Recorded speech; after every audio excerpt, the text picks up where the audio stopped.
just to get to school. And don't make the mistake of thinking that this walk is going to be danger-free. This is what life was like for many students in Uganda, Africa, before my Uncle Jeff helped build a school there. My Uncle Jeff, despite a very stressful life, still finds time to do great acts of charity for those in need. He's been a great role model to me, and I hope that after hearing his example, you too will be inspired to help those in need. Jeff has many factors in his life that many people would find difficult to handle. However, this did not stop him from building a school in Africa and starting a sponsorship program for the students down there, which greatly helped their terrible conditions. Jeff has many difficult aspects of his life. First off, he's been diagnosed with MS 5 years ago. He has to take several medications and a shot every day.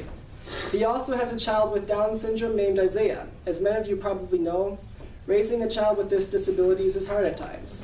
Isaiah, who is 6, has been in poor health since he was born and has been in and out of the hospital every day of his life.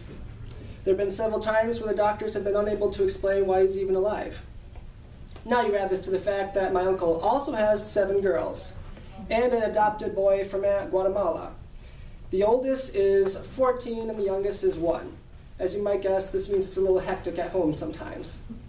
Despite this, my uncle has a very happy personality, which I believe he gets from helping other people. The best example of his charity is when he went over to Africa and helped build a school. After that, he went back and helped construct a library. And this summer, I will be joining him to build a science lab.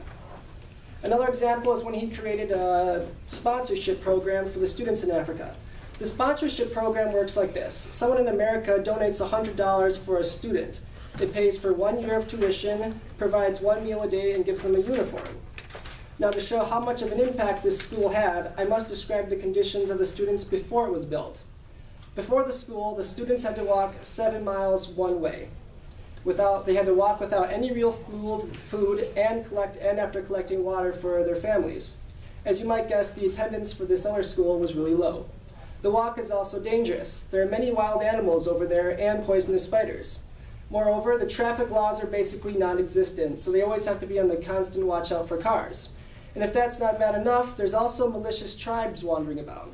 There was one time where a couple girls were going to school and they were surrounded by a group of men from one of these tribes. They demanded their money, but unfortunately the girls spoke a different dialect, so they thought they were asking for buttons, and they said, "We don't have any buttons." Thinking they were being mocked, the tribesmen instantly killed them both. So to recap, Jeff has a stressful life, but he still finds time to do great acts of charity. These aspects come about because raising a child with Down syndrome is tough and stressful at times. But this did not stop him from building a school in Africa and starting a sponsorship program, which improved the terrible conditions of the students over there. As a final statement, I told you about my cousin Isaiah. Well, last week, Isaiah died while I was writing this speech.